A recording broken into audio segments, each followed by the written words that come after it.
Hey guys, what's going on? It's Eli, back with another review video, and continuing on, of course, reviewing more Halloweenish films on the weekdays. Yes, that's right guys. You read the title, and you know exactly what it is that I am now about to review.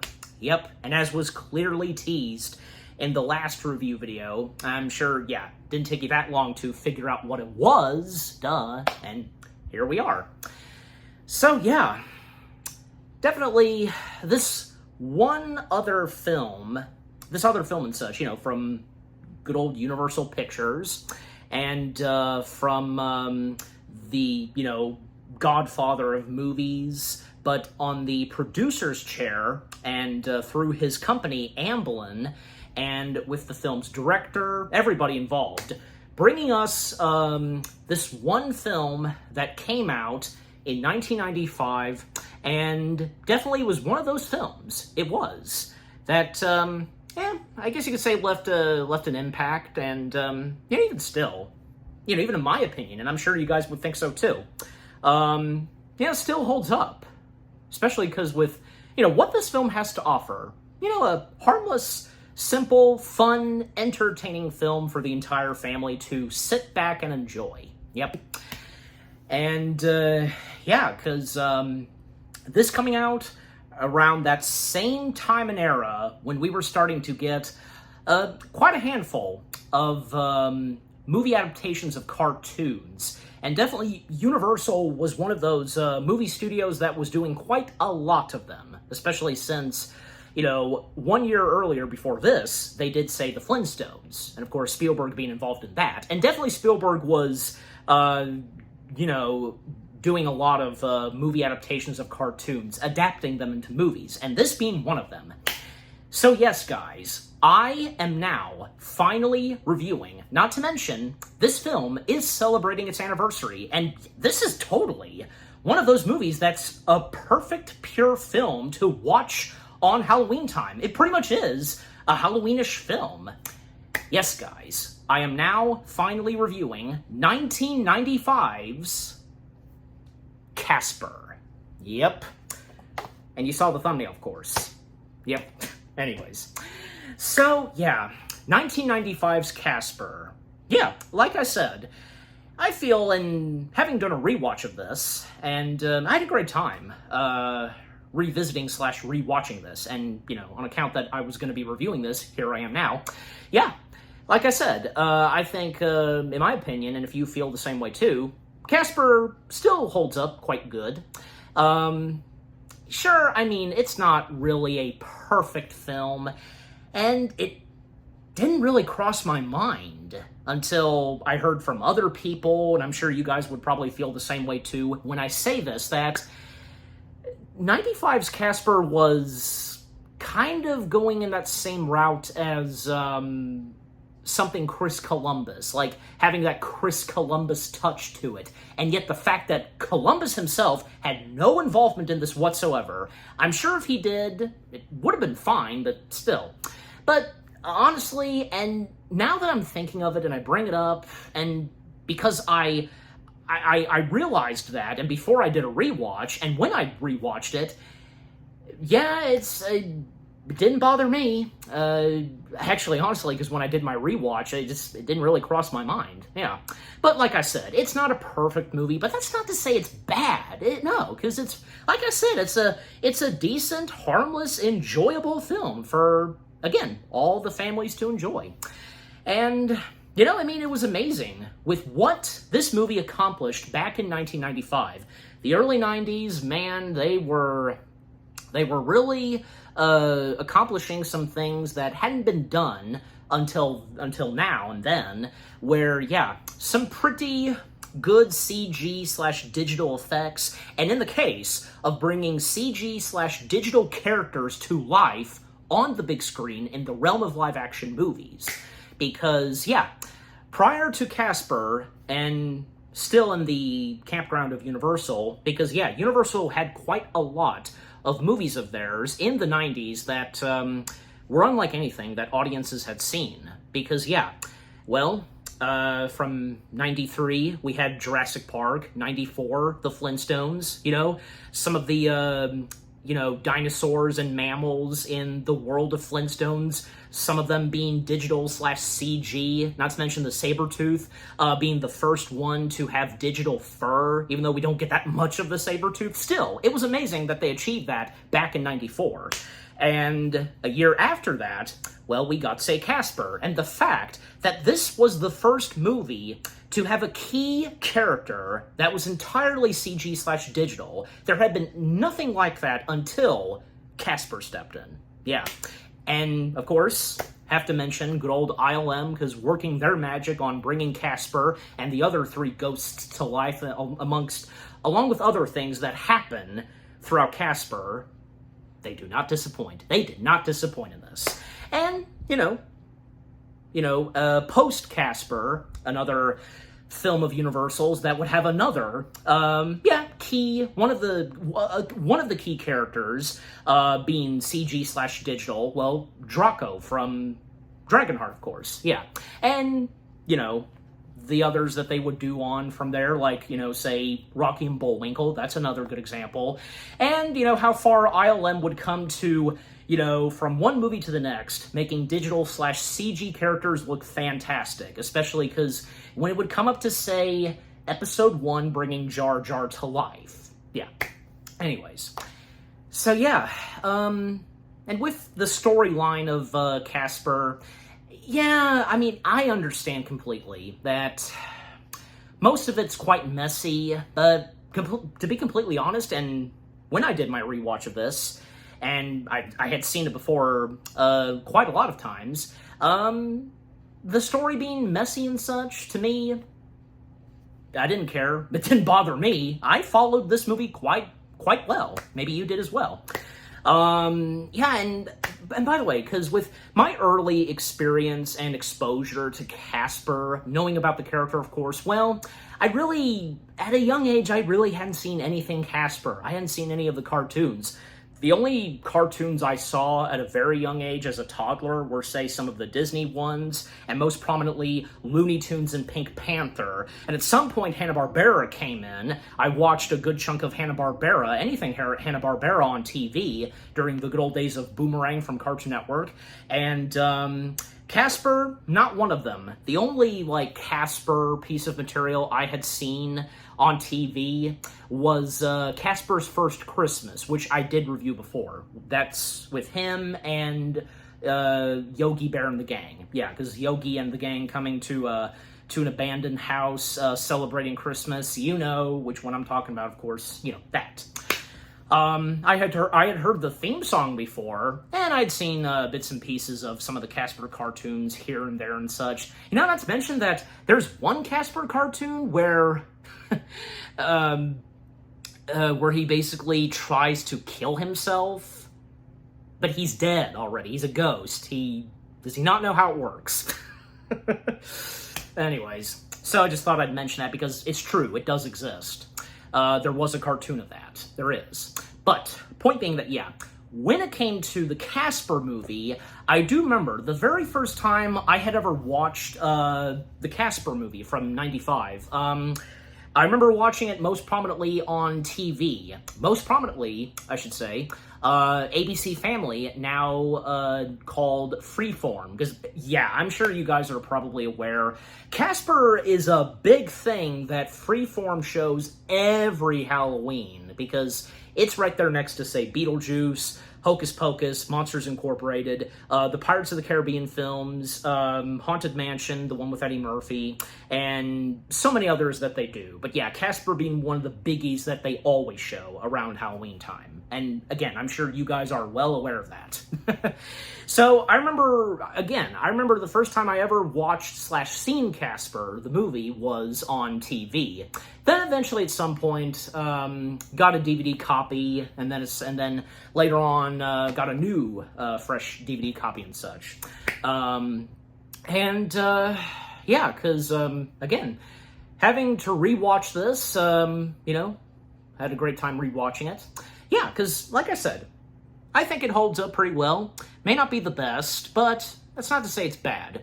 with the storyline being messy, but again, I managed to follow it pretty well, with a great cast of talents, amazing visuals, the exteriors, everything that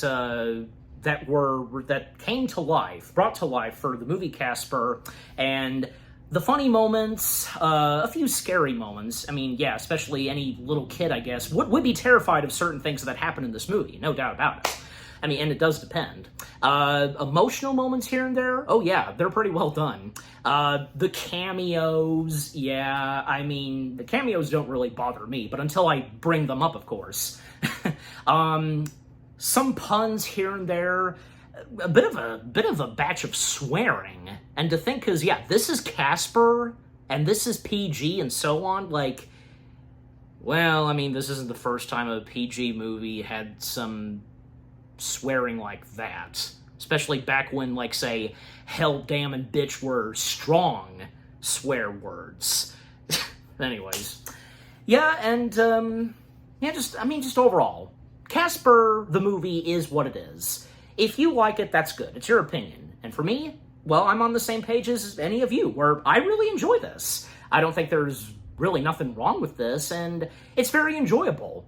Perfect to watch if anybody is in the mood to watch this around, say, Halloween time, or whatever other time you just feel the mood to, oh, you know, I'll watch this. Yeah. Alright, but anyways. Alright, so with the first things I've had to say about Casper now out of the way, now as always, for me, read the description / the story. Casper, a kind young ghost who peacefully haunts a mansion in Maine, Friendship, Maine, as it's called, when specialist James Harvey, Dr. James Harvey, I should say, arrives to communicate with Casper and his fellow spirits, his 3 uncles, he brings along his teenage daughter, Kat, with a K. Yeah. Casper quickly falls in love with Kat. I mean, he starts off wanting to have a friend, but he would then feel more of a deep connection with Kat. Anyways, but their budding relationship is complicated, not only by his transparent state, but also by his troublemaking apparition uncles, their mischievous antics. And there's that, yep. Alright, so now with reading the description / the story out of the way, yeah, a little bit of background, just as I sometimes bring up.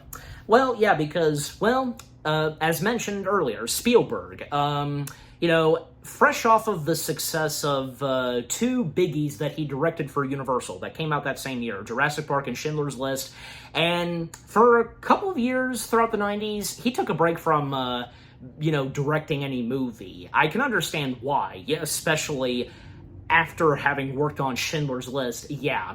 So for a while, he was just sticking in the producer's chair and to, you know, cheer himself up and such with, you know, what else he can do in the producer's chair and make it come to life. And in the case of, you know, bringing movies to life that are adaptations of cartoons, and in the case of the Flintstones, being a box office success, but yeah, you know the whole story about Flintstones, in which me and one of my bros, Tiki, from So You Want to Be an Imagineer, we did a review on if you want to go check it out. Anyways. And, well, just so happens that Casper was chosen and picked to, you know, be brought to life as a feature-length movie. And, you know, obviously, because for Spielberg, you know, he grew up with a lot of the good old classic cartoons, anything animation, and I presume as though, because, yeah, he had seen quite a handful of Casper, and thus, you know, the film rights to Casper, you know, being given to Universal, and thus Casper being underway. Not to mention that the movie's director, this Casper marking his feature film directing debut and such, good old Brad's Silberling. Yeah, I think I did get his last name right correctly. Yeah, Silberling. Yeah, Brad Silberling. Whom before directing Casper, well, he had directed quite a lot of TV stuff, and would continue to direct some TV materials and such. And, well, Casper opened the door for Brad, quite literally, for numerous of other opportunities to be in the director's chair directing other big movies. And one of the next movies he directed after Casper was the Nicolas Cage movie, City of Angels, if anybody's seen that. And others that he would direct later on, well, like most prominently, the movie adaptation of A Series of Unfortunate Events, you know, with Jim Carrey as Count Olaf. And also another film, straight from Universal Pictures, Land of the Lost with, well, Will Ferrell. But, yeah, I mean, yeah, Brad Silberling, sadly, it wasn't his fault, obviously, but just, you know, he had no luck with Land of the Lost, but that's another story. And amongst other movies that he directed, but just, yeah, I mean, when we think of Brad Silberling and the movies he directed, obviously the big ones that come to mind is, well, Casper, City of Angels, A Series of Unfortunate Events, and Land of the Lost. Yeah. Anyways, and not to mention that some of the later TV stuff that he would direct would be like, say, one of them being Alias. Yeah, he directed a couple of episodes of Alias. Not to mention that a young J.J. Abrams was involved in Casper. He was the screenplay writer. Yeah, and this is this is J.J. Abrams pre Bad Robot. Yeah, and pre what he would do in the early 2000s and from there on, from, you know, say, Alias, Lost, Star Trek, and Star Wars, and Mission Impossible. Just, yeah. Before all that, he was a young, you know, witty screenplay writer, etc. Just, yeah. And speaking more of that, and to stay on that track, because the writers for the Casper movie were two familiar faces in the realm of animation. Sherry Stoner, the voice of Slappy Squirrel, and she was also the body performance, like, you know, the reference performance for Ariel in The Little Mermaid.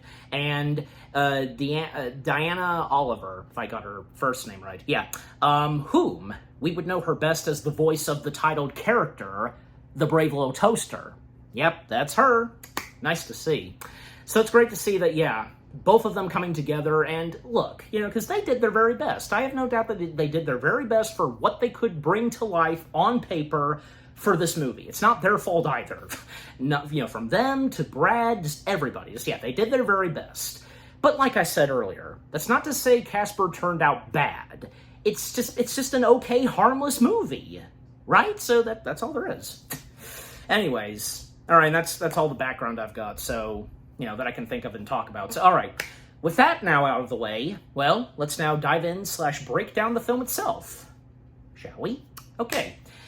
Well, the opening to Casper, you know, great way to start off, because we have two boys, I should say, who are trespassing on this house, this mansion, trying to get a picture, you know, because to prove, I guess, to their fellow classmates that they have, in fact, stepped foot on this property, this mansion in Friendship, Maine. And this mansion that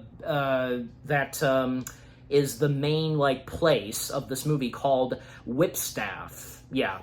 So, and the two boys, whom are the first two characters we see in the movie Casper, Nikki and Andreas. Nikki being played by young Chauncey Leopardi. I haven't got his full name right. Again, you know me sometimes. And Andreas played by young Spencer Rumain. Yeah, that sounds about right. So, and because they're nervous, of course, and when they step inside, and, you know, whom's going to take the picture, you know, shut up and take the picture. No, you take the picture. No, you. Then we hear a voice out of nowhere step in. Guys, don't fight. I'll take the picture. Say cheese. And of course, it's Casper. And, well, of course, they run for their lives because of a ghost. And with James Horner's music and score playing, and, of course, have to acknowledge the late, great James Horner, because no matter what, you know, any movie that he's done where he has written and composed the music, always brilliant, and just always listen to hear with our ears. Not to mention that I just want to take a moment to say this on a personal note. I think the music and score he wrote, the fanfare for, you know, for the the Universal logo for Universal Pictures, I think it's the best he's done. One of my favorites, point being. And no hard feelings on the one that Jerry Goldsmith wrote in the late 90s. No, that's fantastic. But I'm just simply saying, because there's just something about what James Horner wrote. When it came to, started with Universal's 75th anniversary. That's when a new piece of music and score for the opening of the Universal Pictures logo happens, you know. And maybe you guys would probably think so too. And again, no hard feelings on Jerry Goldsmith. And I have mad respect for Jerry Goldsmith. I do. I love his music as well. But again, I'm just simply saying. So with James Horner's music and score playing, and it's amazing because adapting the key, music and such from the Casper theme song, Casper, the friendly ghost, and, making it really amazing and such in this movie. Really good. And for the opening credits. And the rest of the music we hear all throughout this movie from James Horner, fantastic as well. He knows what he's doing. He did. Yeah. In any movie that he does. Okay, so then after that, because we then come to one of our main antagonists. Technically it's two, but she's the main one. Yeah. We have Miss Kerrigan. Miss Kerrigan being played by Kathy Moriarty. I think, I did get her last name right. And her, dumb-witted sidekick, Dibs.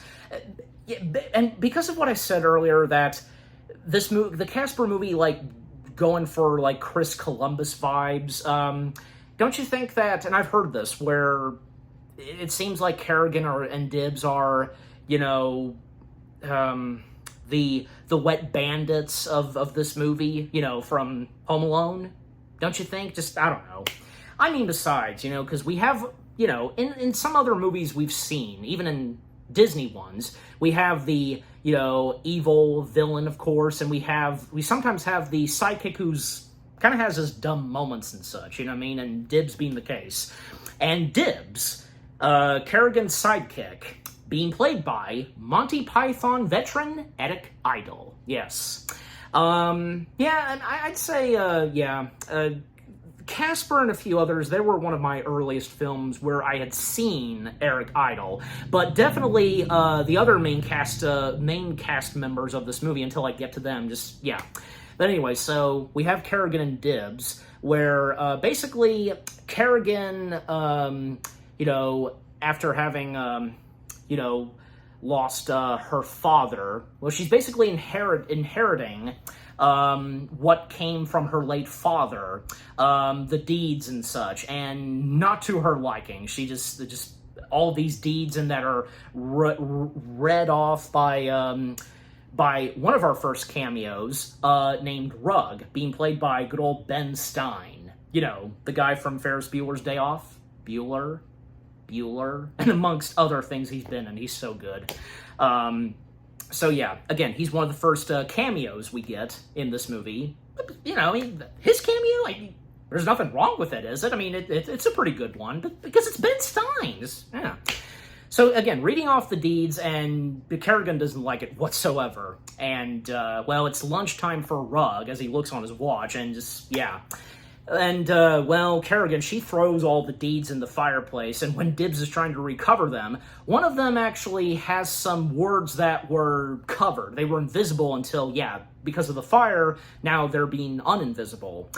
Mentioning, basically, a clue to a hidden treasure within the mansion.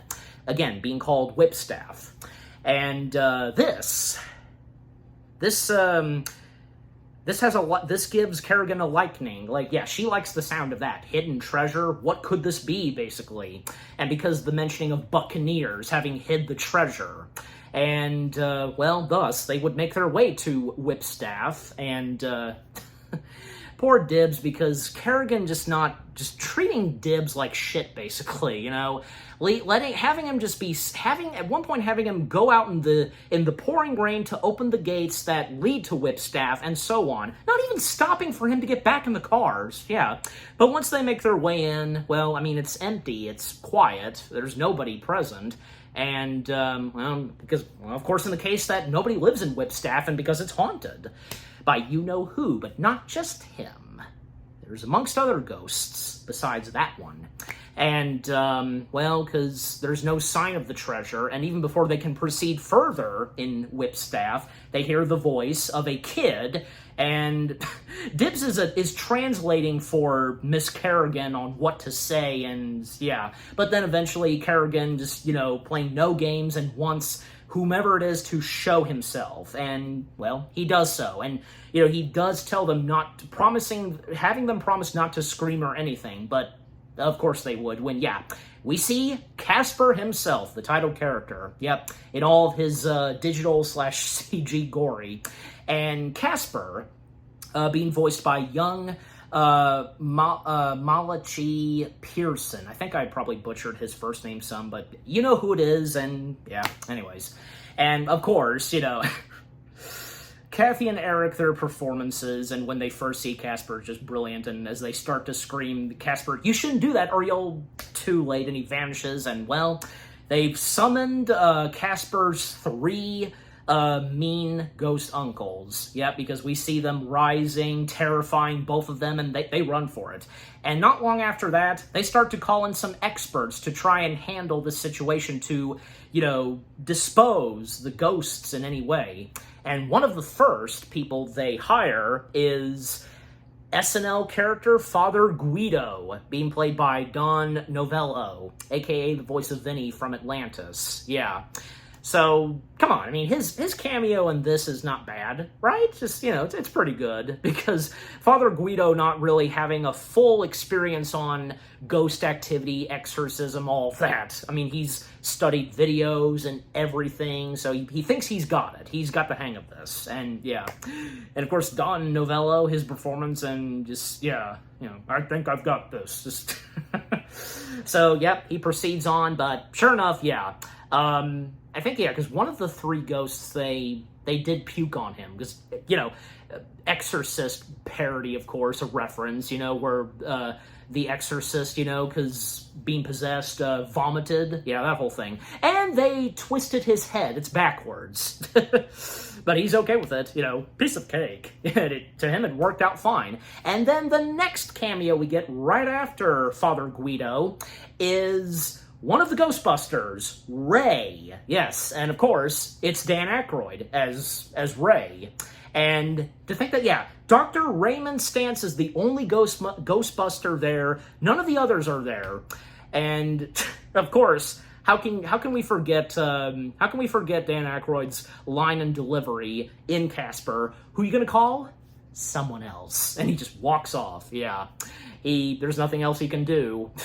And apparently, because it's either Dan Aykroyd or the late Ivan Reitman that have stated that, apparently, Dr. Ray's appearance in Casper is canon to Ghostbusters. And that's a good way to think about, when you think about it, because, maybe possibly, because, I mean, here's the thing, and because we have, say, Ghostbusters Afterlife, we know the fact because, at some point, the Ghostbusters, they just went their separate ways. Ghostbusters just went downhill once again, even after the events of Ghostbusters 2. And, nothing much left for the Ghostbusters, and, well, because... obviously Kerrigan made the call to Ghostbusters. Well, Ray being the only one still, I'm guessing, trying to keep Ghostbusters alive and active, just, took the call and such.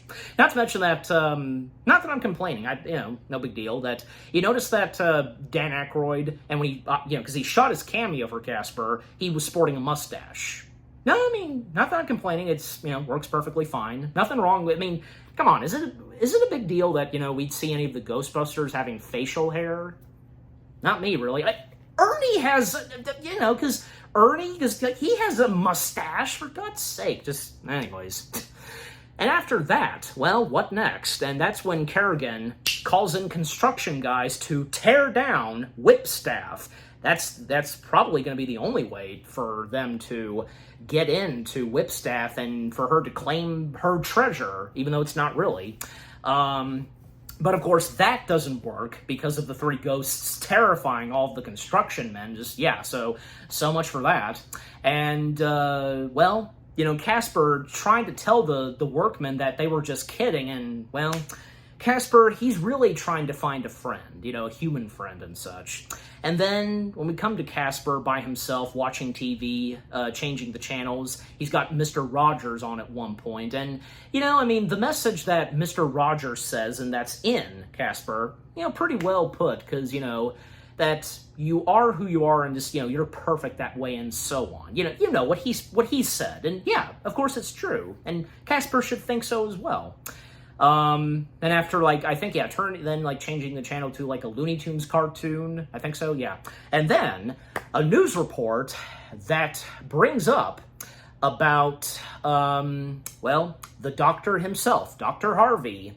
And Dr. Harvey, whom is supposedly a ghost expert, he likes to try to contact the world of the dead, and especially on account of any ghosts that have unfinished business. But most prominently, he's been trying to search for his late, sad passing wife. Yeah, because at some point, his wife unexpectedly, sadly passed away, and now him being a single father and a widow, and all that's left is just him and his teenage daughter, Kat. And Kat being played by young Christina Ricci. Yes, and Christina Ricci, fresh off of the success of the 2 Addams Family films that came out, right before, say, Casper and so on, and what Christina Ricci would go on to do even after, say, Casper. Yep.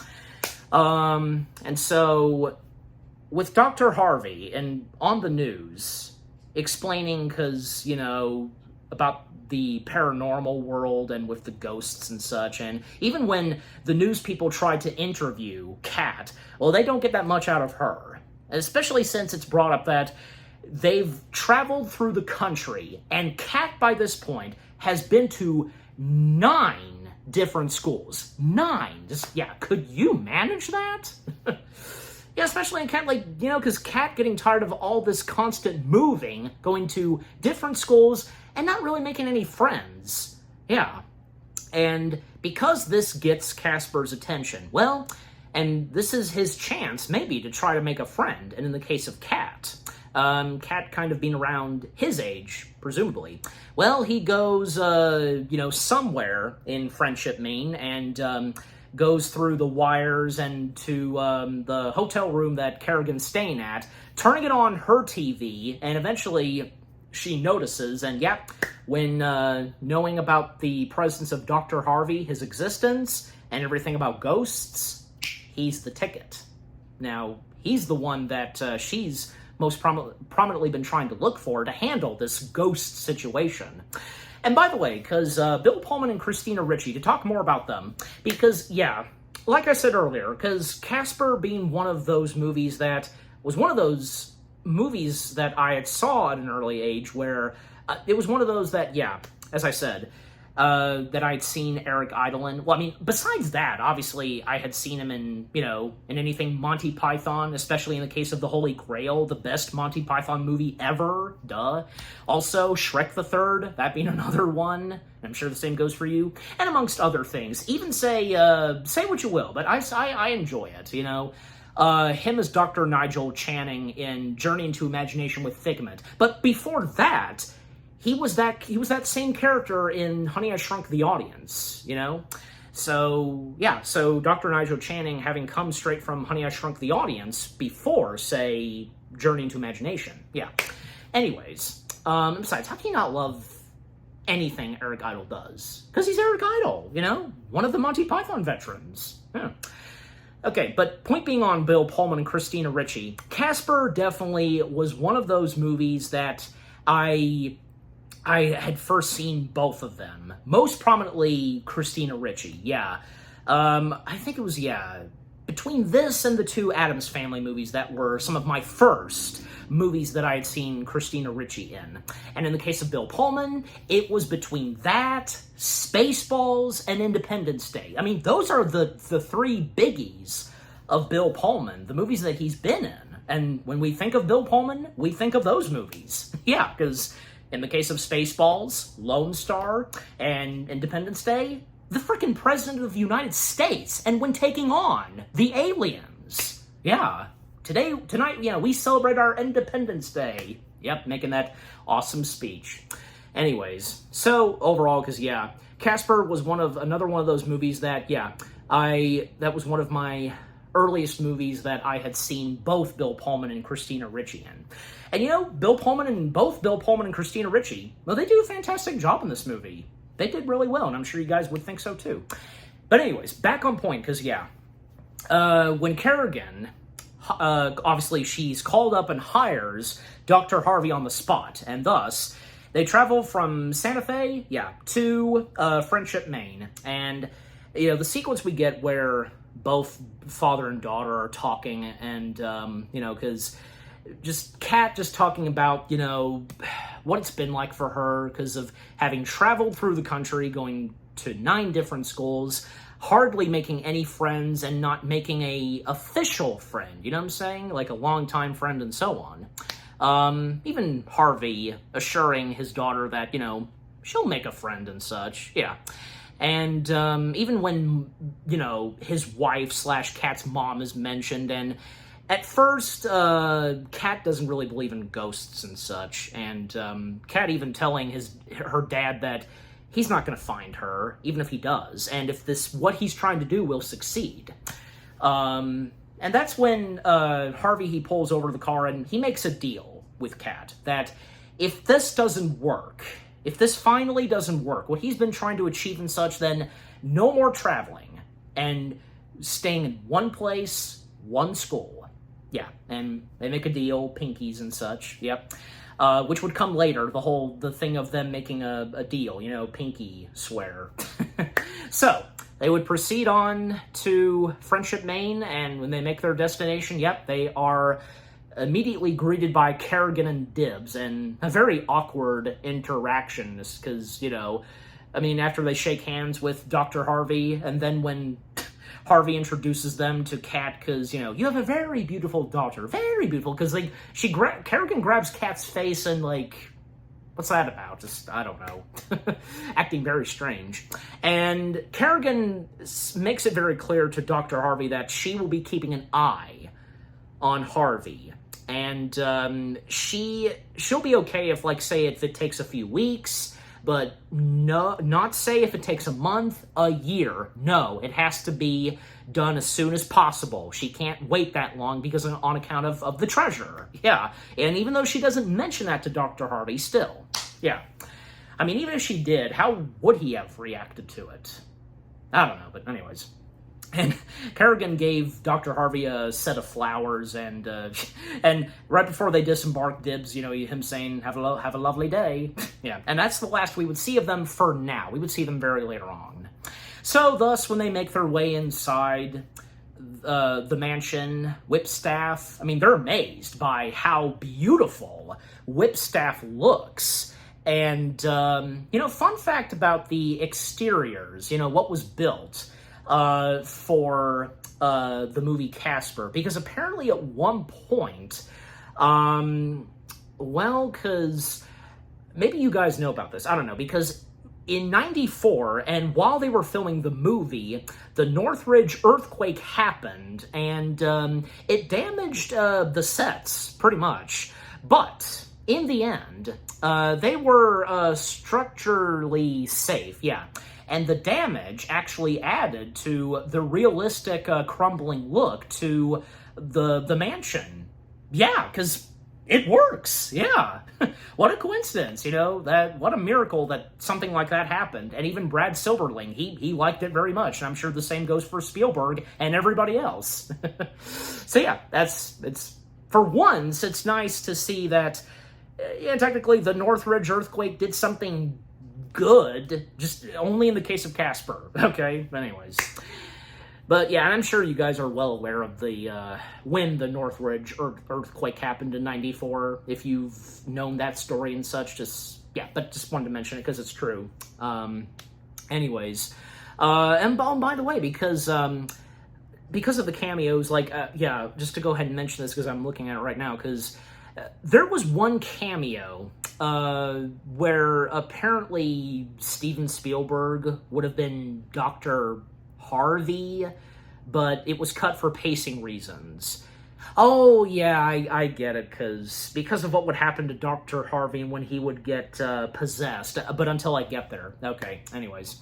So when they arrive inside the Whipstaff mansion, again, being amazed and marveled by how it looks inside. And yeah, because the main hallway, once you first step in, it's humongous and amazing.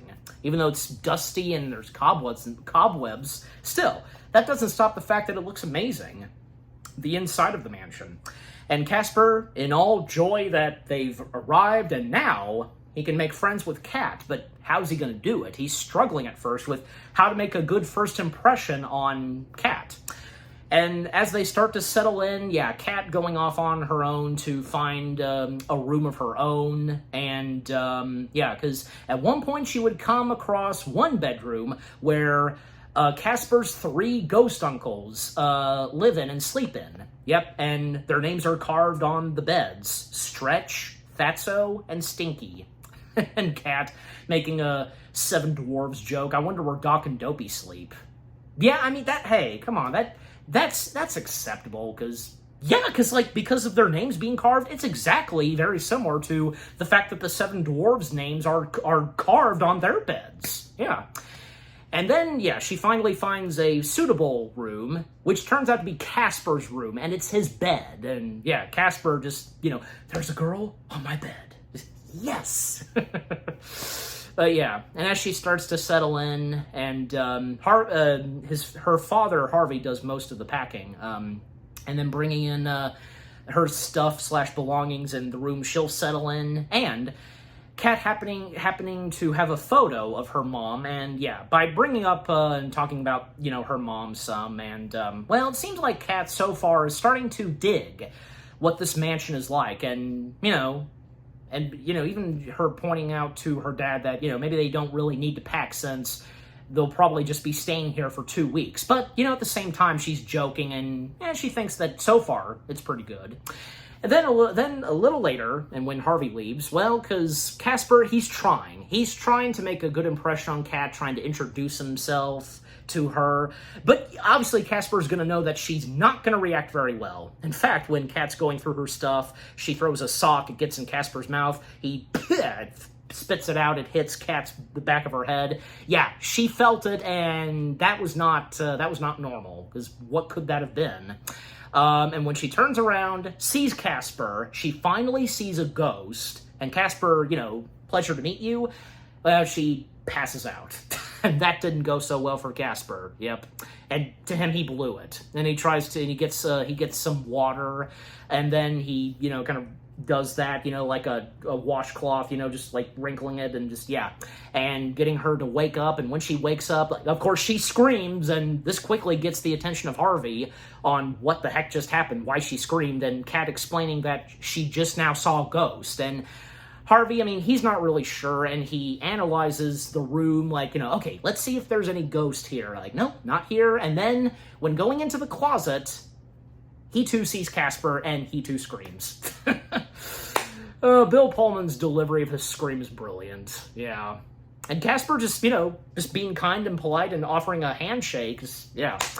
And then Harvey hides Kat and will handle this himself. And then, a moment where Kat apologizes for not believing in her father and viewing her dad as a loser. Yeah, but apologies can wait. He's got ghost activities to do. And Casper just upset to himself that he blew a good impression on both of them, especially in the case of Kat. But that's interrupted when his 3 mean ghost uncles step in the picture. Yep, they finally step in the picture. Technically, we saw them earlier, but not enough. In fact, they went out that evening just doing ghost stuff, and our 3 main other ghosts. Yep, and as we knew their names earlier that were carved on their beds, Stretch, basically Stretch is, yeah, the leader of those three ghosts, the main one. Stretch being voiced by Joe Nipote, I think, yeah, I said his last name right. Stinky, voiced by the late Joe Alasky, who was one of those voice actors whom we know most prominently having done quite a handful of the Looney Tunes characters, most prominently Bugs Bunny and Daffy Duck. He did the best, in my opinion, after Mel Blanc. He did the best voices for Bugs and Daffy. Also, not just them, but Sylvester and Marvin the Martian. Yeah. And I'm sure you guys would think so too. So yeah, him voicing Stinky, and Fatso, good old Brad Garrett. Yep. And definitely this is Brad Garrett doing some early voice acting stuff. Yeah, especially like one of the earliest voice acting stuff he had done was, say, Two Stupid Dogs, if anybody remembers that. And a year after doing, say, Casper, he was in that underrated, awesome animated show, Project Geeker, if you know what I'm talking about. And if you know, you know. Yeah, good on you. But also, what he would do later in his voice acting career, well, Pixar most prominently. Yeah, you know. Anyways. And yeah, because Stretch, Stinky, and Fatso, they're very enjoyable. Sure, yeah, because they're mean, and they, at first you think they're antagonists or something. They're threatening, but not really. They're just they're just three big ghost goofballs, just love to scare anybody, literally. And yeah, because despite them being mean towards Casper, well, how it's done in this, in my opinion, not that bad, just, you know. But yeah, so, and yeah, because with both Joe's and Brad, their voice performances as those three ghosts, oh, of course, very enjoyable. They're fantastic. And it's great to see that they would continue on for a couple of other Casper materials where they would voice those three ghosts. Yeah, good to see they would continue a couple of times to reprise those voice roles. Not to mention, it's on YouTube. It's actually on Joe Nepito's YouTube channel, because I just feel like mentioning this, where all three of them, they did a special like promo or something where they were at Universal Studios and they greeted the people, the tour guests and all that. I'm sure you've seen it. It's really cool. And just seeing them on screen, you know, voicing those characters, it's great. Yeah. Anyways, not to mention, because there's one moment where they're right outside of the Bates house. Yeah, that's awesome. Anyway, so they come back after scaring some people, and also horse saddle was involved too, and even like a horse's saddle comes to life, you know, riding off. Yeah.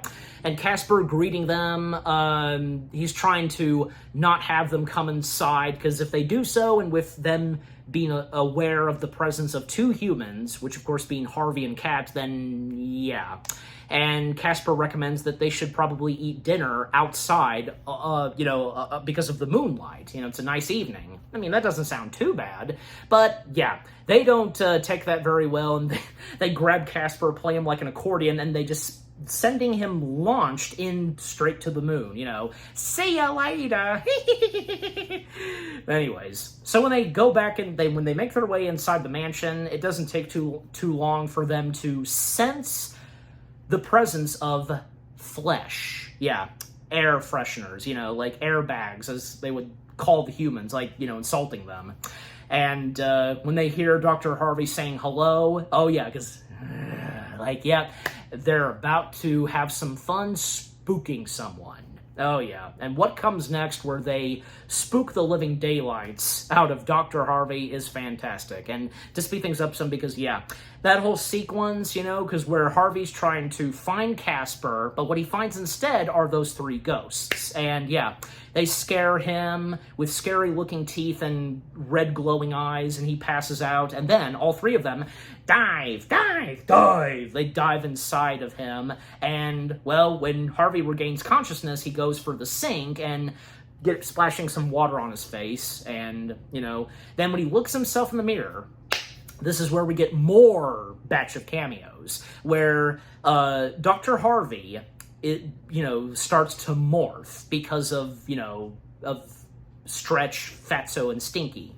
And the other line of cameos we get, in fact, these ones are uncredited, just 3 of them. And I always felt, maybe you guys felt the same way too, that from one to the next, it was those three ghosts who they were impersonating. We have Clint Eastwood, then Rodney Dangerfield, and Mel Gibson. Now, I presume, and I'm sure you guys think so too, that maybe Stretch is imitating Eastwood. And it's obvious that for Rodney Dangerfield, Fatso is imitating Rodney Dangerfield. And that's the thing, because Brad Garrett being a huge fan of Rodney Dangerfield and doing a pretty good impression of Rodney Dangerfield. Maybe you guys are aware of that. And in the case of Stinky, imitating Mel Gibson. Yeah. Then after Mel Gibson, we have the Crypt Keeper, from the Crypt Keeper series. And yeah, because we have the Crypt Keeper practical puppet and John Kazir, if I got his last name right, voicing the Crypt Keeper, of course, just, for the, just that whole thing. And because I mentioned this earlier, and because of that, the morphing, from Eastwood, Dangerfield, and Gibson, and the Crypt Keeper, Spielberg. So Spielberg was supposed to have a cameo during that, but yeah, unfortunately it got cut. I mean, what's the big deal? Because, it would have been fine if it was in there. There's nothing wrong with that, because those cameos were quick, but just one of those things. What can you do? Anyways, but yeah, the more they scare Harvey, and because, like a door roaring, Fatso was in the shower, something under the rug is charging at Harvey like a train, and it was Stinky, smellogram, and yeah, the puns that the three ghosts say, they don't bother me. They're quite funny, and because they come from them, because, anybody wants sushi, California roll coming up, just one for all and one for all. Yeah, they've got swords, them just having a lot of fun terrorizing poor Dr. Harvey, and Kat, whom was locked up in a closet. She got out at one point, but Fatso bumped into her and, closed the door on her. And another pun that, Fatso says, "Hey, fellers, we got a closet case here."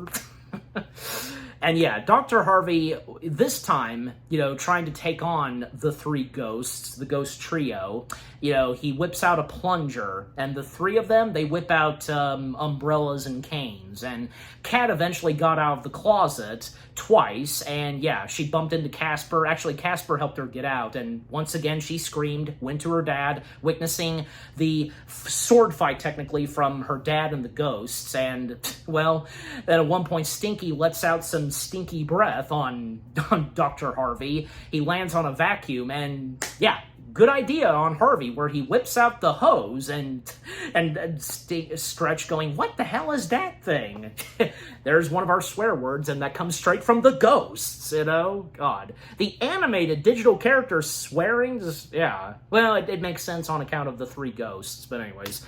So by using it and sucking them inside the vacuum, and the lines that they have right before they're sucked in the vacuum cleaner, and most prominently Fatso, "This sucks."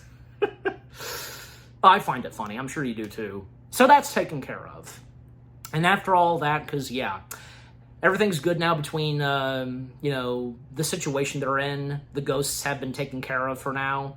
And, by the next morning, Kat is preparing herself, whipping out, she has, a spray can or something, and, Casper, when he shows up, he makes it very clear to Kat that, yes, he's a ghost, but, telling her that he's friendly, and tells her not to scream. And if she does so, then it'll cause his three uncles to wake up and be cranky. So everything's calmed down between Kat and Casper. Proper introductions happen. And even when Casper offers to make Kat breakfast, and having that same kind of contraption even say Pee Wee Herman had, making breakfast pretty much. And even Kat pointing this out on Casper, that he's cold. When, she felt the ghost body of Casper, it was cold. And, the way that the movie Casper does ghosts, where basically, and to go ahead and mention this, might as well, because apparently, and in the case of Casper, having no memory of when he was a human, and the fact that he is cold, his ghost body and such, is very interesting. Very interesting what this movie did. Even, say, there was a moment where Kat asks Casper, like, what is he made of? And what does this mean? Because, when Casper says, that tingling feeling when your foot falls asleep? I think I'm made of that. even if you've seen the Nostalgia Critics review of Casper, which I'm sure you have, and Casper technically in the review, because, the Nostalgia Critics' very own version of Casper in the review, tormenting poor critic, and when they both have confused looks, and the critic turns to Casper, and Casper, in response to that line, foot falling asleep, God, I don't know what I was smoking when I said that. I mean, I really don't know what that's all about. Maybe you guys do. Let me know in the comments section if you know what that's all about. The tingling feeling when your foot falls asleep, he's made of that. What exactly? I don't know. Anyways, so, as I said, Casper making breakfast for Kat. And, even say when they at one point try out trying to touch each other's hands, but in the case of Casper, his hand goes right through hers. But it seems that they're doing pretty well as of now. And with Harvey stepping in, still feeling a bit scared and intimidated by Casper. Well, Casper, of course, being friendly, offering to make breakfast for Harvey, even suggesting what morning paper he should read. Yeah, I almost said wear. And then when Casper goes off to get a morning paper for Dr. Harvey, well, the three ghosts step in singing Riders of Valkyrie. That's that, dun da da da da da da da. They come down as propellers, the bottom of their ghost bodies are propellers, and just once again, just having some fun with Kat and Harvey. And when they open the blinds, and they're obviously fooling them, where they're melting, I'm melting, what a world. Of course there has to be a Wizard of Oz reference to that. And for them, they can handle the sunlight. They're bathing in the sunlight, with shades and such.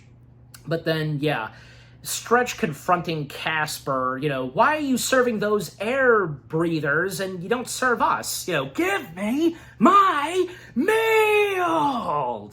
I love that delivery that Stretch gives. It's just really good. And, because on account of Stretch's voice actor, he was good at that.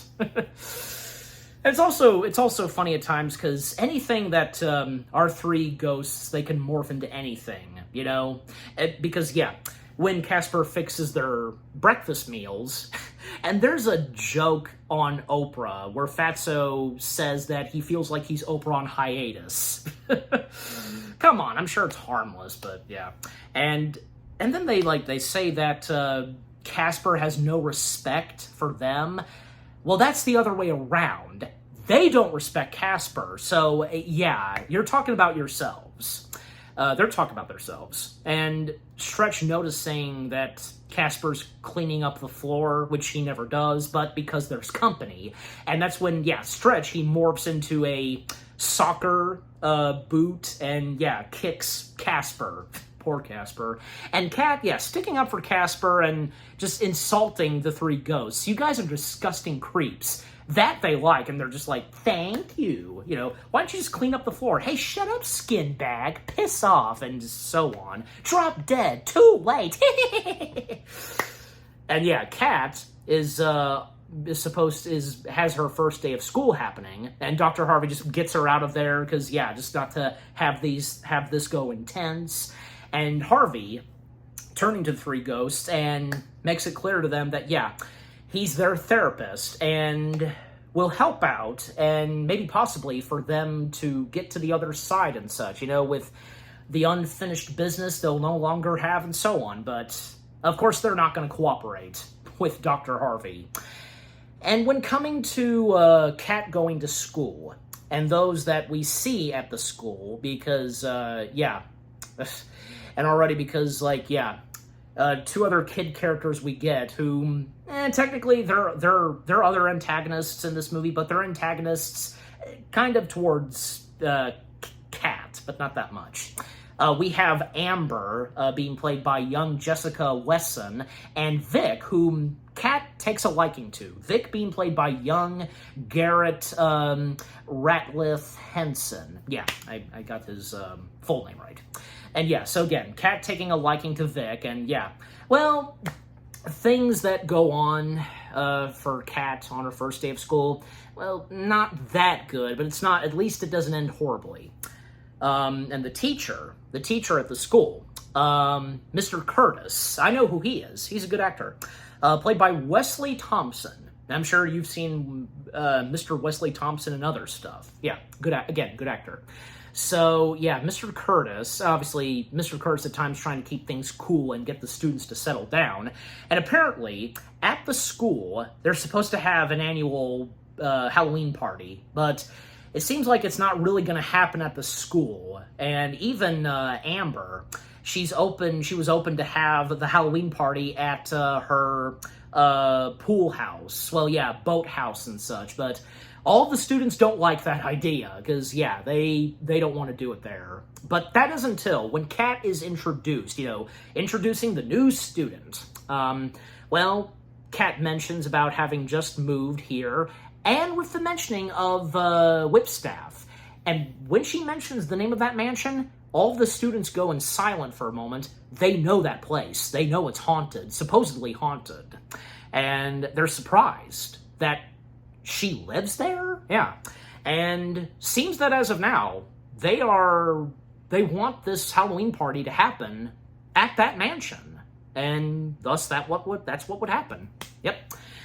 And also Casper was present at Kat's first day of school. And good on Casper, because he helps out Kat by giving all the students technically what they deserved. Ties their laces and causing them all to trip at the same time when class is dismissed. Anyways, and coming back to, say, Dr. Harvey, trying to do therapy sessions with the three ghosts, but of course they're not going to cooperate. Not to mention, to go ahead and, of course I have to bring this up. I'm sure you're aware of this. The only deleted scene that's even featured on any DVD, Blu-ray releases of Casper, a deleted song number, which being called Lucky Enough to Be a Ghost. It's very catchy and well sung by our three ghosts. Like, yeah, it happens somewhere, and even right before, say, Kat came home, and, yeah, she did come home, and she, after the song number finished, she asked her dad if, a Halloween party could be thrown here. Yeah, that's when. And, this song number, it would have had Stretch, Fatso, and Stinky doing so much dance movements in this song number, but because of the budget and how much it was going to cost for ILM, sadly, it had to be cut out. Ugh, it would have been amazing if it had been complete, yeah. But, I think I've seen one or two videos on YouTube of people's attempts to recreate it or something, like insert those three ghosts. I'm sure for what they had in mind for those three ghosts to do, the total opposite, and it would have been awesome. But I'm just saying, yeah. Just seeing the behind the scenes and both Brad Silberling and Bill Pullman talking about it, and if you own the DVD, if you're of course aware of it, good on you. But anyways, so again, the therapy sessions that Dr. Harvey tries to do on our three ghosts, even when, say, they're going through some of Harvey's belongings, some, photos that are in, portraits, tossing them, pull and firing their guns. And one that they almost shoot, but yeah, good on Harvey quickly catching it, and yeah, this one, he will not let them shoot and break. It's, of course, a photo of his wife, Amelia. Yes, and yeah, because I almost forgot how can I forget to say the name of his wife / the mother of Kate? Amelia, yeah. And apparently, our three ghosts, they are well aware. They know who Amelia is, and how much of a sweet, kind woman she is. To them, even. Yeah. And Harvey's surprised by this, and, this would lead to, obviously, if there was a chance, finally, and with the help of Stretch, Fatso, and Stinky, that he could get in contact, finally, after all this time, he could possibly get in contact with his late wife. And I think it's obvious that at first, they're gonna mess with Harvey, clearly. But, yeah, I mean, they genuinely show that they, they make a deal with him, and just, yeah, they owe him something. And Stretch telling Fatso, you know where she floats around, go get her. And yep. And apparently this grand entrance, this heavenly light that shines through doors, and it seems like that, yeah, Harvey's finally gonna see her once again, but nope, it's Fatso in a woman getup. Of course, that's funny, too. It was bound to happen. But anyways. So, with that, and the more we get of, say, Casper and Kat, because, yeah, at one point, Kat gets an unexpected visit from Vic. Vic offering, asking Kat out on a date for the Halloween party. And Casper behind Vic just mimicking him and so on, because, jealous, of course. And, well, I mean, she goes with this, it's a date for both of them. But little does Kat and Casper know that Vic was fooling Kat, because Amber is right outside of the gates of the mansion. Yeah, because they're doing something mischievous, and, yeah, Vic pretty much is just a jerk, yeah, towards Kat. And she didn't even know. And then later that evening, we get more of, say, Kat and Casper just sharing with, his upsetment towards, Kat's date, and what has he got that I don't have? And, well, it's obvious, unfortunately for Casper, that Vic's got, a body, he's got, air, all that, but for Casper, and pointing this out to Kat, can he do this, where he basically turns himself, turns himself into Super Casper and imitating Arnold Schwarzenegger. And, yeah, of course, we hear the Arnold voice, but it's not Arnold, it's Jess Harnell, whom does Casper imitating Arnold. Because I'm sure you guys are probably aware that voice actor / the voice of Wacko Warner, Jess Harnell, he can do a pretty good impression of Arnold Schwarzenegger. And, of course, Casper imitating Arnold in the Arnold voice, come with me if you want to live. Yeah, basically, Casper taking Kat to a special place that he always goes to every evening. Basically to a lighthouse. Yep. A beautiful view of the ocean view of Friendship, Maine, everything. Just, yeah. And the more they talk, and this is where, yeah, because, the whole thing of Casper as a ghost, forgetting his human life, all that. And, again, just, it's really interesting in how smart, how it's portrayed, with these ghosts in the world of the Casper movie. And, the more they talk, even when there's a moment, and back in Kat's room, and when it's bedtime, Kat then talking about her mom, all the things that she remembers most of her mom, because of the lipstick she put on, the sound of breakfast every morning she got up and went downstairs hearing, the specific sound of her mom making breakfast, all of that. Just, yeah. The great times and memories that Kat remembers when her mom was still around. And, they were all one big happy family. And Kat's wondering if her mom, being dead, would still remember her. She asks that to Casper. And Casper has no doubt and assures Kat that, oh yeah, she would remember Kat. And then Casper asking Kat 2 questions right as she's dozing off, where he first asks Kat if he were alive, would he go to the Halloween party? Would she go to the Halloween party with them?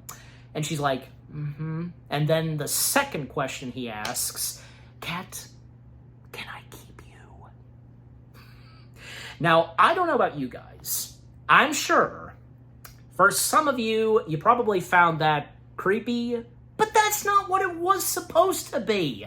That's not how Casper put at it. It's not in a creepy way, just a very kind and sweet way, okay? Come on. Give Casper some slack, okay? Because that's the way he said it was not intended as a creepy way, okay? I get it, and I'm sure you would too. Come on, because anybody who's romantic, and certain things that anybody, even in movies and shows, would say in a romantic way. And in the case of Casper, come on, just, yeah. And then Casper giving her a kiss on the cheek, and, well, Kat, that was cold, to her on her cheek, and just asking Casper to close the window because it's cold. But I think the window is closed, right? Because, yeah, what Casper does next is just go to sleep, like snuggle right next to her. Okay, so to still speed things up some, because, yeah, the next day, well, Kat mentions to her dad, and by, wanting to use a credit card of his for her to go buy a costume she saw out there, but, well, apparently, according to her dad, Dr. Harvey, because that credit card, that card that he uses for mostly shopping, doesn't seem to really work anymore. And also on account that until, Miss Kerrigan pays him and such, but, he'd love to help her, but there's some other things going on with him personally, especially on account that the three ghosts say, when they said they would help him get in contact with his late wife, of course not. But then Kat, she'll take care of this herself, but hopefully there's something else, for her to wear for a costume at the upcoming Halloween party. There is at one point where she makes her way upstairs, further to the mansion, up to, part of the attic, where she stumbles upon these boxes, these crates, and, when she realizes what's inside of them, this gives her an idea, and this is very sweet and kind of her, what she would do and what we would see a little later. And at one point, Dr. Harvey, when he met with the three ghosts in his office, and, they're ready for another therapist session, no, Harvey's under the dumps and packing some stuff up, and, Stretch, Fatso, and Stinky, they can sense what's going through poor Dr. Harvey. Meanwhile, right outside of the window of that room is Kerrigan and Dibbs. They're back, and they're like what Miss Kerrigan said earlier, that she'd be keeping an eye on Dr. Harvey, quite literally, when we would see her again. And, this occurs to Stretch, Fatso, and Stinky that they should probably help out Dr. Harvey, since he's now under the dumps and, he's miserable. And, all three of them saying happy hour, and, they have an idea. They'll take poor Dr. Harvey along with them to a special place for him to have some fun like they do. And we would see that a little later, because after they disembark, Harvey technically managed to get the three of them out of the house, and this gives Dibbs and Kerrigan, most prominently, the perfect chance to go further inside the mansion. So, they go in, but when we come back to Casper and Kat, Kat surprises Casper having, displaying all of Casper's personal items, all these vintage toys and such that were Casper's, and this gives Casper some memory back to him. He starts to remember a lot, even a handprint of his where, he had 5 fingers. But because he's a ghost, he only has 4. Recognizing his favorite his toy train, everything. And the more they talk, and still speed things up some, because, because this is very interesting.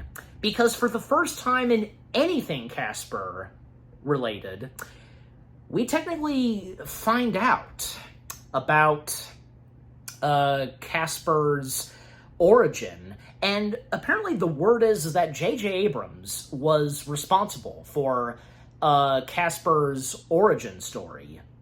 Good on you, J.J., if you did so. Again, and I said the word is. Because apparently, and with what Casper specifically describes, he remembers that when he was still a human, he was a boy, 12 years old, he just remembers that, and because of the memory he has of most of his father and mother, he just remembers that his father, having been quite an inventor, his father by the name of J.T. McFadden, and again, being an inventor / scientist, and at one point, Casper, when he was alive, he was fascinated with a sled of his father's, wanting to ride it in the wintertime. His father not really interested and just not really sure about his son riding on the sled, but at one point he would do so. He's having a great time riding on that sled, but then at one point, his father just telling him to come back inside, but he didn't. He was just having too much fun.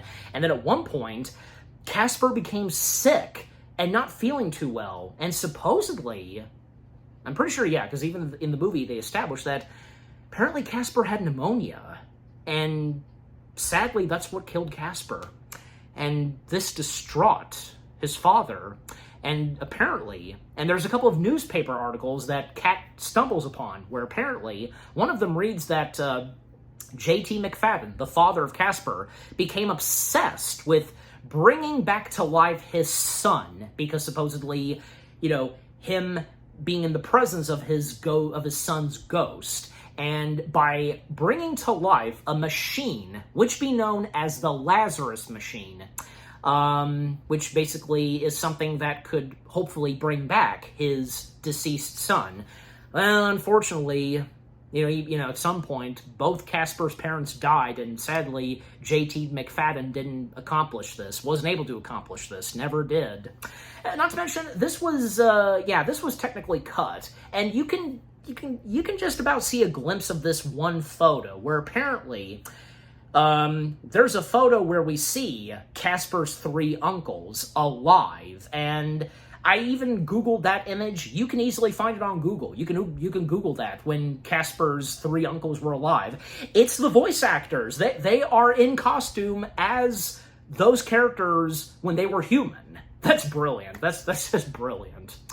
Anyways, so, and then there was a moment where Casper helped out Kat pick out a perfect wardrobe / costume to wear for the Halloween party, and it was once his mother's. And yeah, it's a very nice, beautiful white dress, and very appropriate for Halloween.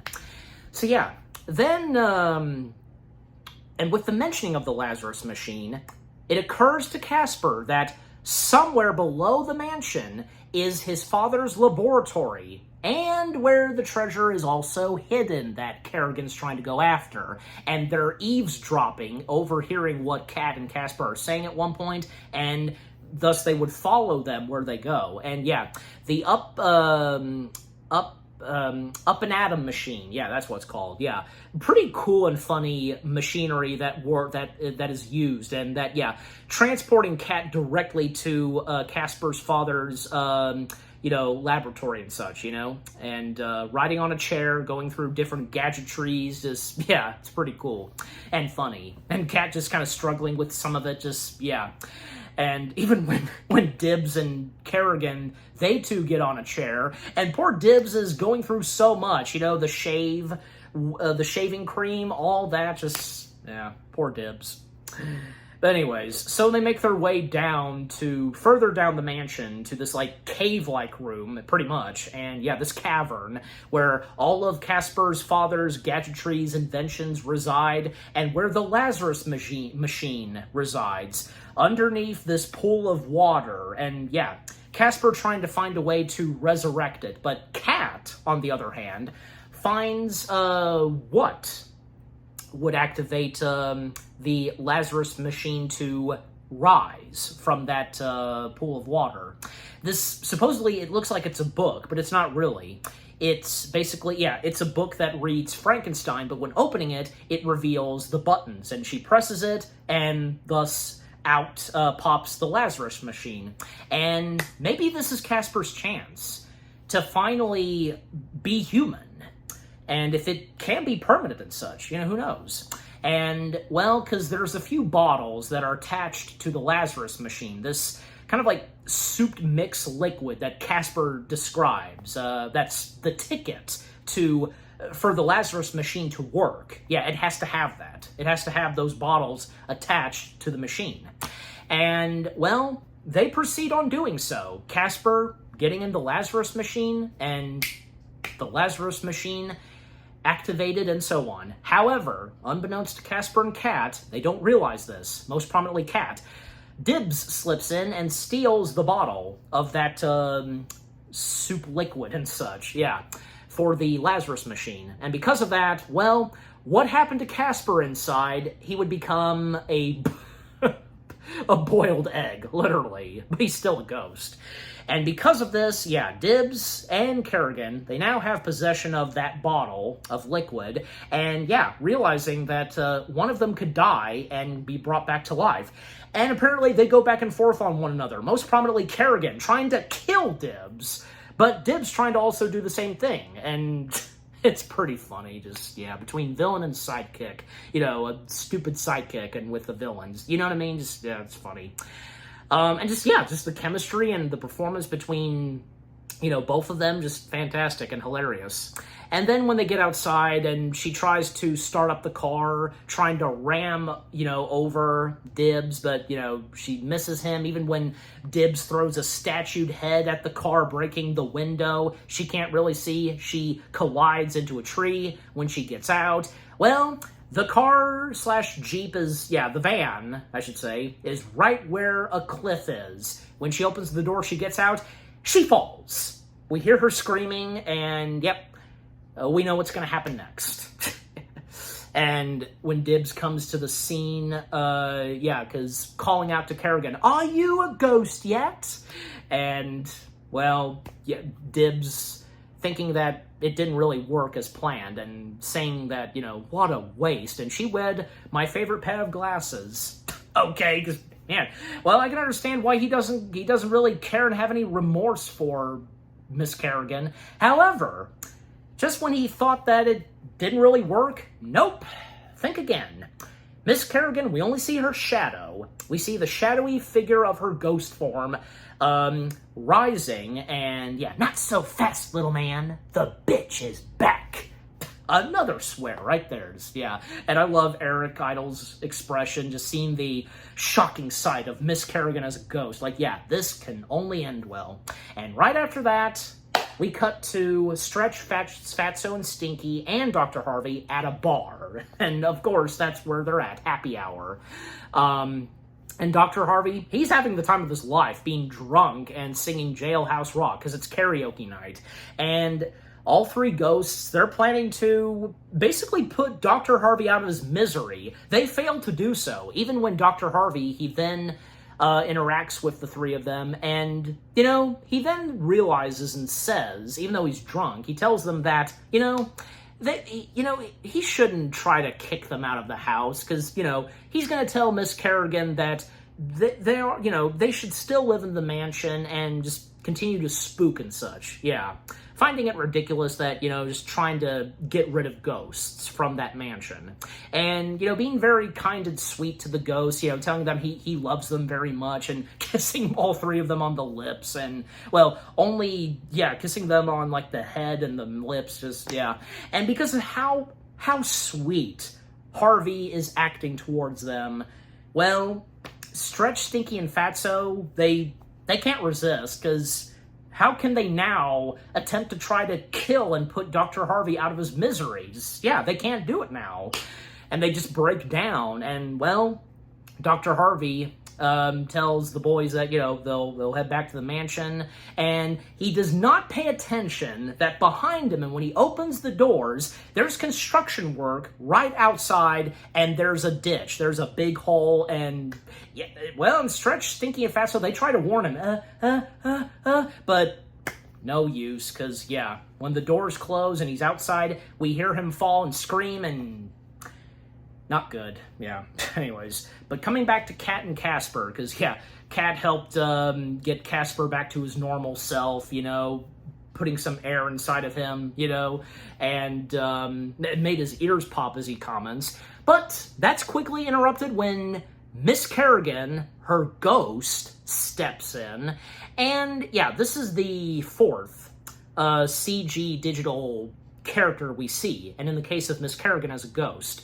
But, you know, and we would get a fifth ghost, yeah, until I get to him momentarily, because I think that, yeah, Miss Kerrigan's ghost form, that looks pretty good, you know, the CG and such, not bad, you know. I'm sure you guys probably felt the same way too. And poor Dibs, once again, having to go through the Up and Atom machine on that chair, just, yeah. And, well, thus, she can now go inside that vault, which she does so, and claim her treasure. Yep. But, luckily, because Casper and Kat, they get their hands on that serum, the soup stuff, and Kat hops on the chair. Casper pushes her out of there, back to one of the rooms in the mansion, and just in time, all of the kids from school, even the teacher, they arrive at the Halloween party. Yep, so they've got that to deal with, and in the case of Miss Kerrigan's, yeah. And Kat, just having them come in and, just make themselves at home and just proceed with the party. And for the teacher and the students, they're scared at first, going inside. They're all grouped together. Just quite funny. But yeah, but now Kat and Casper go back to dealing business with Miss Kerrigan. And, at one point, Dibs, he's had enough. He will claim the treasure himself and take the serum, and yeah, business between him and Miss Kerrigan are done. And he plans to get a beautiful, expensive mansion with green and purple, a dog named Kerrigan, who's a bitch dog. Burn, yeah. But Kerrigan, well, what she does next to poor Dibs is by telling him that you have a flight to catch, sending him flying out through one of the windows. And after that, that's the last we see of poor Dibs. Bye, Dibs. It was nice knowing you. I'm sure he's okay in the end. But yeah, that's the last we see of him. No full redemption for him. Just, oh well, it's just one of those things. Yeah. The character disembarks, and that's it. Just one of those. In the case of what happened to Dibs. And for Kerrigan, well, again, claiming the treasure and so on. However, Kat and Casper, they both mentioned to Kerrigan about unfinished business. They know exactly what they're doing, and we, the audience, know as well. But Kerrigan falling for this and saying that she doesn't have any unfinished business. She has what she's got now, the treasure, all of it. But because she said so, she has no unfinished business. Well, that means she can now cross to the other side. And yet, because we see heavenly glowing beams of light coming through her, yeah, and, yep. Too bad, you're too late, Kerrigan. You know what you said, yep. Sayonara. And thus, she's done for. Yep. And right after that, it doesn't take too long for Harvey to step in, now a ghost. Yeah, from one ghost to the next. Yep. And the fact that both Kerrigan and Harvey, they both died from falling. Just, yeah. And, well, Kat, she's devastated to see that her father's now a ghost. Dead as well. And, well, poor Kat, because at first, her father has no memory of what's happened. And his own daughter. And, yeah, Stretch, Fatso, and Stinky, because, well, it's not that I wouldn't say, they really did this, of course they didn't, it's just, it was kind of mean of what they were doing, but still, and the fact that they were hoping that maybe Harvey can stick with them and all that, just, yeah. But, yeah, and when Kat tries to, and she succeeds on getting her dad to remember whom he is, and especially on account of the pinky swear and how they did the pinky thing.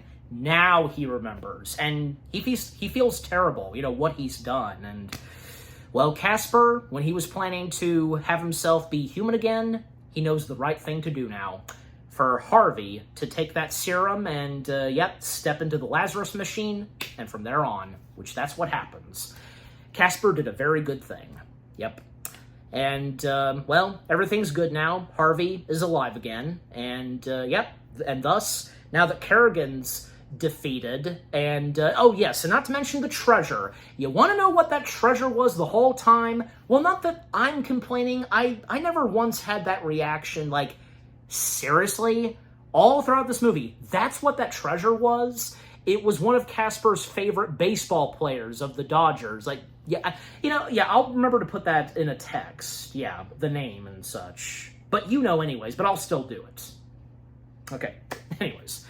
To alert myself, post-editing. All right, anyways, so, yeah.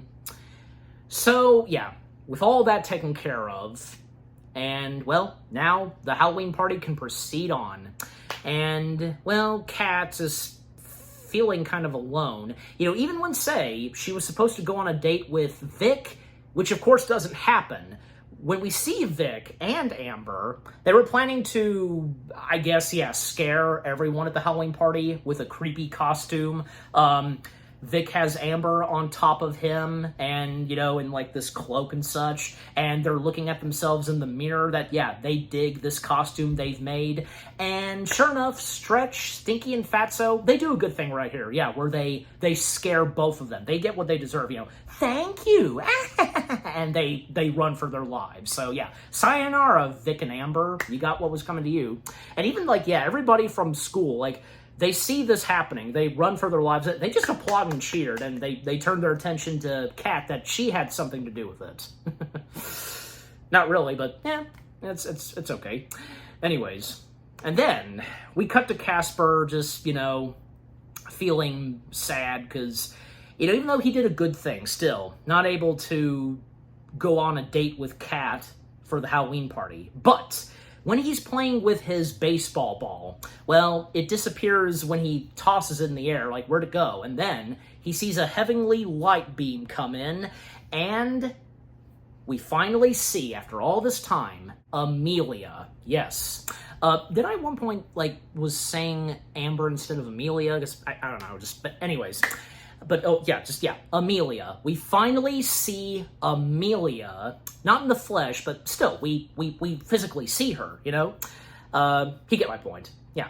And, yep, Amelia, Harvey's wife and the mother of Kat, and Amelia being played by Amy Brenneman, if I got her last name right, but again, you know me sometimes, whom, by the way, is Brad Silberling's wife. Yep, she's the wife of the film's director. Yep, again, Brad Silberling. Not to mention that the same year, when Casper came out, they got together. Nice to see. Yep. So yeah, so she is Amelia, and she comes to tell Casper that he did a heroic thing. He did something good, you know, because, you know, helping Kat, you know, bringing her dad back to life, and the fact that, yeah, she does need her dad alive and so on, and especially in the case that, yeah, one parent sadly died in the case of her. And because of this, she will give Casper, for a little bit, until, say, 10 p.m., the chance to dance with Kat. And each Casper and Amelia mentioning about Cinderella, and, you know, Casper telling Cinderella that Cinderella got her shot up till 12 o'clock, you know, but, you know, then Amelia telling him that Cinderella was not 12 years old. I just like that, because when Amelia, being this very sweet, kind angel, but, you know, she has quite a personality, you know what I'm saying? Just like, you know, but it's only for tonight. So, yeah, by blowing, you know, pixie dust or whatever to Casper, I think we know where this is going. Definitely. And, well, when it comes to everybody at the Halloween party doing a slow dance, you know, every party would have one of those. Well, we happen to see one kid whom out of nowhere steps in and offers Kat the dance. Yep. And I think it's obvious right away, right, that it's Casper. Yes. And even when Kat notices that they are dancing and they're kind of floating up in the air at one point, and he whispers to Kat, "Can I keep you?" And her realizing that it's Casper. Yeah, in his human form. And Casper on screen, it's nice to see how he's credited that way, especially on IMDb. Casper on screen, being played by young Devon Sawa, if I got his last name right, whom only plays Casper, you know, as a human, because I already said, you know, whom voices Casper, just the voice. And fun fact, apparently Christina had the hots for Devon, and, well, this was perfect for her, I guess, to dance with him and be close to him, and when they kiss. But until I get there momentarily, because Even when Dr. Harvey, he sees that Kat is dancing with Casper. I'm pretty sure, yeah, he knows that it is Casper. Well, he is finally greeted and meets face-to-face with his wife. It was bound to happen, right? So, a nice emotional scene between him and Amelia, and not to mention that Amelia tells Harvey that Stretch, Fatso, and Stinky, they did keep their word. Good on them. I'd like to think that probably after Harvey was brought back to life through the Lazarus machine, I have a feeling that probably the three ghosts had an encounter with Amelia, and I'm sure Amelia, she set them straight. And it's obvious that towards the end, the three ghosts, they lightened up some, yeah. Even though it wasn't, yeah, maybe it wasn't, it's not really done that well. Again, I like I just said, I like to think and I presume that Amelia off-screen probably interacted with them. You get what I'm saying. If you're following, just, yeah, I think that makes sense right there. So, yeah.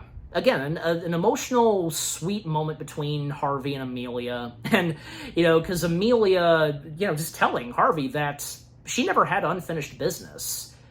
Because, all because with her not having unfinished business, because the unfinished business she had was, having such a great life and, being loved by her husband and daughter, all that. Yeah. And now her being in heaven and watching over them and such. And, and assuring him that he doesn't need to keep trying to contact with her and so on. Also, Amelia giving tips to Harvey about their daughter, not to, intervene on any phone call she's on, or say, French fries are not breakfast food, or say, telling Kat not to wear a shirt over her bathing suit. Because, she's a teenager, as they both say. I love that. So good. Yep, and he's got to listen to what she said, because, she's right. Yeah. And he doesn't really have to be an overprotective dad and such, you know what I'm saying? Just, yeah. And even though there's not really anything like that in this movie, no, I mean, it's pretty well good, and the relationship between, most of the relationship stuff between father and daughter in this, And, well, the clock is about to strike 12, and, well, it's almost time for Casper to turn back into a ghost and for Amelia to disembark. And Amelia assuring Harvey that, she'll be watching over them until they are reunited, all three of them, on the other side. And, well, Amelia saying goodbye for now to Harvey. She disembarks, because when she makes her entrance and leaves, she has her arms waving in the air. And I recall Nostalgia Critic saying, "What is she, a duck?" No, probably not. What, she's flying? No, of course not. And, well, and right before Casper turns back into a ghost, they kiss, and yeah, that's when Casper turns back into a ghost. All of the kids just shocked by the sight of Casper, and Casper, all he does is boo. A simple, sweet boo, but because of that, the kids, they all screaming. Some of them, their hairs are in the air. Cartoon kind of stuff, yeah. And, of course, yeah, they quickly run for the door. They're out of there, just, yeah. Well, and not bad for Kat's first party, as she says, and Casper, all that he can say is, couldn't have been better. And Harvey then saying to both of them, it ain't over yet, boys. And, yep, we see Stretch, Fatso, and Stinky playing with leopard skin on, music instruments, and yeah, and we get the movie's edition of the Casper the Friendly Ghost song, Casper the Friendly Ghost, friendliest ghost Like, yeah, I think it's pretty good with how it was done in the movie. Yep, Casper, Kat, and Harvey dancing, and, well, Casper flying in the air some, lunging at the camera, and even during the credits there's one moment where Stretch lip syncs to the hoo-hoo. He rips open the credits for one quick moment, and and by the way, to name a few other cast members that were part of Casper, a phantom being played by Mike Simmerin. Did I say that right? But again, give me sometimes. drunk at the bar, just one guy who was there at the bar besides the three ghosts and Harvey, was played by Michael McCarty, and a couple of the students. Student number 1 being played by Michael Dubrow, student number 2, J.J. Anderson, and student, just credited as student, played by Micah Winklespet. If I even said the name right, I don't know.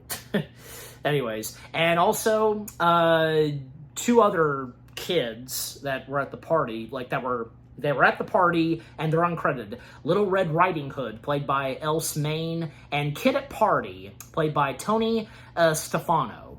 Okay. And another student that's also uncredited, played by Janet Andrade.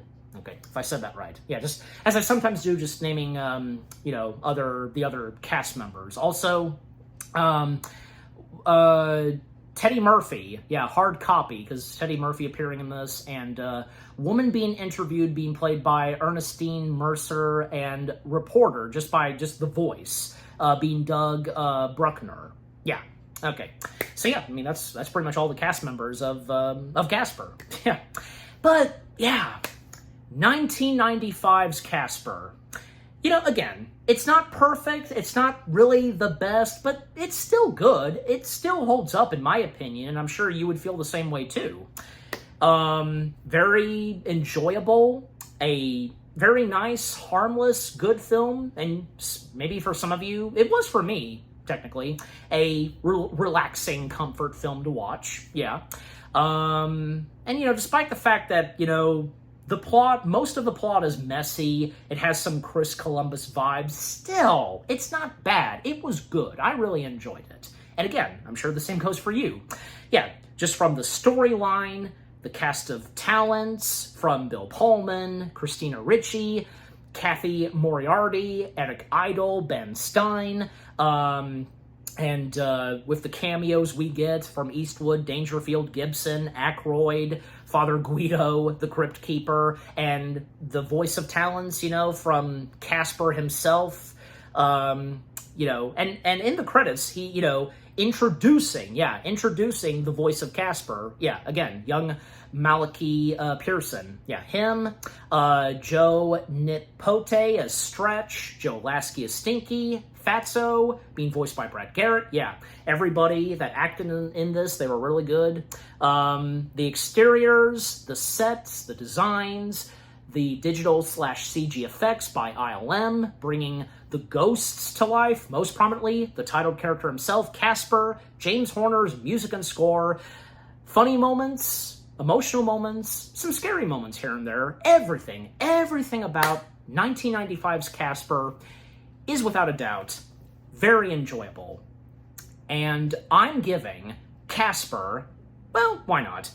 Yeah, 8 out of 10 stars. Yes, 8 out of 10 stars for 1995's Casper. And what about you guys? What did you think of 1995's Casper itself? What are your fondest memories of the movie itself? The first time you watched it, if you, had a DVD or Blu-ray copy, if you've seen it a lot of times on TV, most prominently Freeform, ABC Family, etc. Do you sometimes watch it around Halloween time whenever it's on ABC Family /Freeform? Is it one of your top favorite Halloweenish movies? Anything Casper related? Have you seen anything else Casper related, even before, say, this? Favorite moments to come from the movie? If you don't care if, say, the movie has a sloppy plot here and there, favorite characters, favorite lines, if you're okay with, say, the cameos, the puns, the swearing, still finding the CG/digital visual effects amazing to this day. Because in my opinion, say what you will, I think they still hold up, yeah. And how the movie was done, and did you get some good laughs? Did you get a bit teary-eyed? Because, the emotional moments that come from the Casper movie are pretty well done, especially towards the end, And do you find this a very comforting, relaxing movie, especially around Halloween time to watch? just overall, what do you think of 1995's Casper itself with what all I've had to say, my review, and yeah, what did you think of my review? Leave comments and give this review video a like as always.